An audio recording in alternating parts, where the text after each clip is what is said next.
हिँड्नु पर्दैन नि कतै पनि। झरेको हामीहरू बुढी बुढी यो बाजे झरेको उसले अन्तरीले लु मलाई पनि दी पठाउनु भनेर भने यति दी पठाउने त्यसलाई।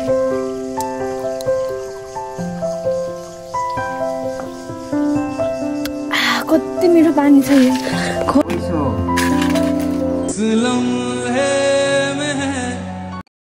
हेलो साथीहरु, नमस्ते, welcome back my YouTube channel. तपाईहरुलाई धेरै धेरै धेरै स्वागत छ। म तपाईहरुको आफ्नै सन्जु फेरि पनि तपाईहरुको सामु नयाँ दिनको सुरुवातमा नयाँ ब्लगको साथमा उपस्थित भइ नै सके साथीहरु, भइ नै सके। देख्न सक्नुहुन्छ यहाँनिर चारो पाक्दैछ त्यहाँनिर सुँगुरको लागि।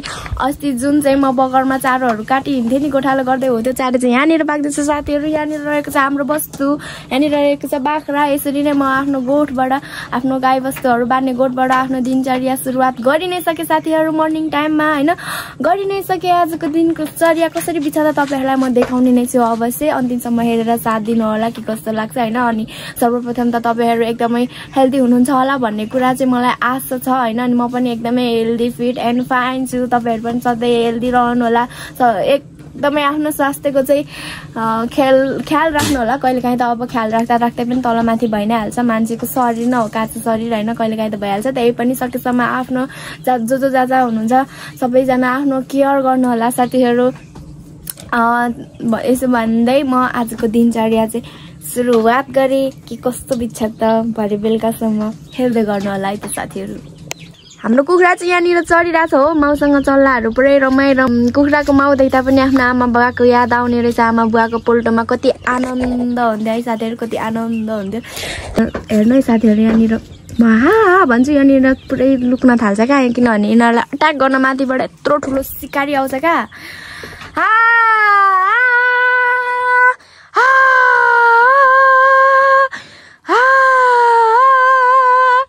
लुकेन हौ, किनकि यिनीहरूलाई पनि थाहा होला कि भिडियो गर्नका लागि मात्र यसले गर्दैछ नाटक भनेर, नभए त अघि लुकिसक्थ्यो। ल ग्यास साथीहरु, अहिलेसम्म नि स्टिल म यहाँनिर गर्मै छु। अब चाहिँ म अलिकति थोरै घाँस काट्नुपर्ने हुन्छ। दिउँसो ठुलो ठुलो वस्तुहरू चाहिँ मैले गोठमा लान्छु अनि सानोलाई चाहिँ मैले घरमै बाँध्ने गर्छु नि त। अनि यहाँनिर थोरै घाँस काट्नुपर्ने हुन्छ। ल साथीहरु, म चाहिँ घाँस काट्न लागे। घाँस काटेको चाहिँ म देखाउन सक्दिनँ, रुखमा चढ्ने छु हैन। अहिले भुइँमा घाँस छैन, यस्तो ठन्डो राम छ, कताबाट घाँस हुने हो र। ल यिनीहरू त खोला झर्नै मानेन हो। आज त हिँड्दा हिँड्दा गल्यो कि के हो साथीहरु, यस्तो पो गर्दैछ हौ। यस्तो खडेरी ठाउँमा पो यिनीहरू त पसिगयो त हौ। यस्तो छ साथीहरु, यस्तो आमा, यस्तोमा के चढ्नु झरेको यिनीहरू। ए भगवान, हरियो परियोमा भला गर्दा कुभलो भलो गर्दा कुभलो चिताए जस्तो गर्छ हो वस्तुहरू पनि। यस्तोमा चढ्ने अरे अब भो, यस्तोमा म चाहिँ यो वस्तुहरू जानु मानेन नि त। अनि यहाँ तल्लो घर बाजे बोजूको घर छेउमै चढाउँदैछु। अनि यहाँनिर बाजे बोजूले खोसेलाहरू पनि दिनुभयो, मकैको खोलहरू। अनि यहाँ हालको पानी तानेर यिनीहरूलाई दिँदैछु। खोइ खाँदैन त, कति धेरै मातिएको हौ। भैँसी आइज खा भैँसी, खा पानी। मेरो छिमेकी बाजे बोजूले चाहिँ पहिलाको जस्तै अझैसम्म पनि ढेकी चलाउनु हुँदो रहेछ। अनि उहाँहरूले चाहिँ ढेकीमा बयरलाई कुटेर धुलो बनाएर चाहिँ अमिलो अचार बनाउनुलाई रेडी बनाउनु हुँदै रहेछ साथीहरु। म त यहीँ आएर देखेको झन् ढेकी अचार कुटिहाल्ने खोप हाम्रो बाजे बोजूले चाहिँ पुर्खौली मिल अझै पनि जोगाइराख्नु भएको रहेछ।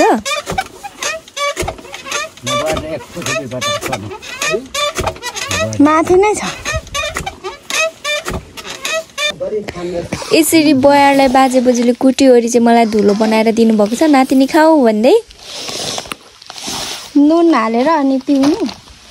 एकछिन भिजाउनु पर्छ ल, पक्का भिजिन्छ। म बुढी गाईकै खिचेको लाज लाग्छ। राम्री नै राम्री देखिन्छ। तपाईले एकचोटि हाम्रो घरमा सायरी भन्नु भएको थियो नि, त्यो सबैले हेरेर के पो मलाई खै के पो भन्नुभएको थियो। बेलबटेको बिहामा बासी बेहुली कोषको फुपूसँग खिच्नु लगाएको थिएँ कटारे ताराले खिचाएको थियो कस्तो लाग्यो तपाईँ चाहिँ खानुहुन्न खाएको देउला कस्तो फुपू विष्णु कुमारीसँग हो खोर्सानी पनि लाउने खोर्सानी भयो हिजो तल खोला खेतमा खाजा चटपटे आउने बेला दिनुभएको थियो कि सादा चटपटे धुलो खोर्सानी नखाएको मैले अनि मिठो हुँदो रहेछ 50-60 बार टिप्नु झरेको हामीहरू बुढी यो बार टिप्नु झरेको उसले अन्तारीले लु मलाई पनि दि पठाउनु भनेर भने यति दि पठाएँ त्यसलाई अनि यति दिको त नि मेरो त अझै मजाले खुलेर सिकेको थिएन ल्याएकोदेखि पुरा गोठको टाढ आजै त उहाँ कुट्नु भनेर घाममा सुकाएको कस्तो मिठो हो जिब्रो पसिगयो कस्तो बनाउँदो रहेछ के अरे बुढी मान्छेले जङ्गलमा बसेर दामी यही त हो त अर्ग्यानिक अमिलो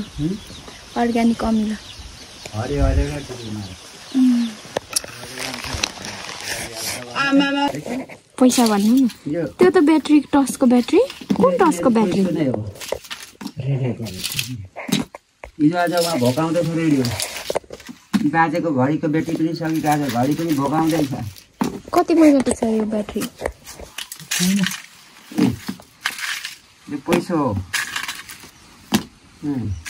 त्यो अलिक कुन चाहिँ महँगो पैसा ए ठुलो पैसा यिनीहरूको यो खाल नल्याउनु अबदेखि यो खाल खप्दै खाइ महँगो त्यतिर महँगो ठाने यो खाल खप्दैन यो ब्याट्रीसँग मिसाएर घर लिँदाखेरि तर खुट्टा आउँदै कालो लाग्छ होला है हेर्दा चाहिँ कालो राम्रो देखिन्छ थोरै मिसाउँदा त हुन्छ होला हेर्नु न साथीहरू म चाहिँ बोजूसँग गफ गर्दै बाजे बोजूसँग गफ गर्दै मस्तसँगले अमिलो खाइराखेको थिएँ है बयारको धुलो टक्कसँगले भिजाएर खाइरहेको थिएँ अघिदेखि भयो नि त हो त्यो खाँदै थिएँ गोरुहरू त भागेर खोला झरेछ क्या साथीहरू यताउता हेर्छु त छैन अनि त्यस पछाडि कहाँ गएछ भनेर पक्कै खोला गयो होला भनेर मैले चाहिँ अनि खोज्दै आएको त यहाँ रहेछ साथीहरू अनि यिनीहरूलाई हेर्दै मैले चारो पनि काटेको छु जे होस् एउटा काम त बनाऊ नि त तर अब यिनीहरू कति पनि चढ्न पाएन खोलामा अब हेर्दा लाने बेला भइहाल्यो साथीहरू मैले चाहिँ त्यो मैले अघि काटेको चारो यहाँनिर राखेको छु अहिले भएर देखाउँछु ल यिनीहरूले पनि नाटकै देखाउँछ क्या साथीहरू नाटकै देखाउँछ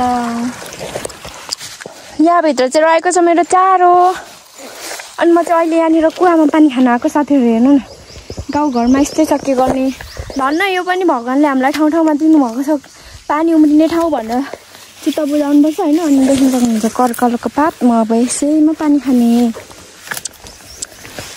खाने भाँडा यहाँ रहेछ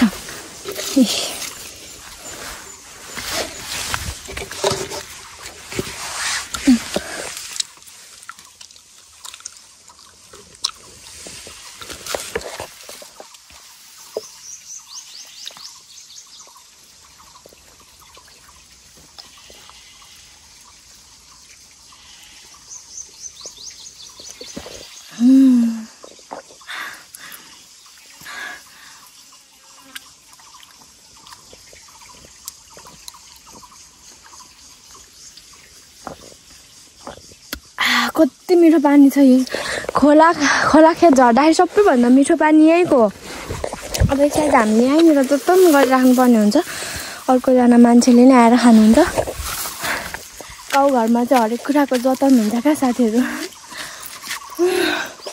गले हो एकछिन त विश्राम गर्नुपर्छ आज त मेरो सासू मम्मी पनि आउनु भएको छ छैन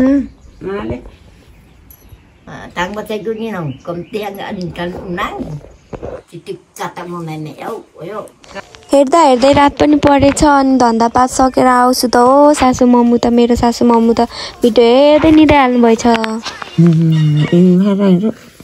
सुतिरहनुभयो ल मम्मी सुत्नु ल साथीहरू दिनभरिको भागदौड यतात्यता गर्दै दिन पनि बितिसकेछ सासू मम्मी उता सुतिराख्नु भएको छ अनि म चाहिँ आफ्नो रुममा आइसके। अब फेरि पनि अर्को भिडियो लिएर आउने बाचाको साथमा तपाईहरुसँग सुत्न चाहे। बाइ बाइ साथीहरु, good night, see you again.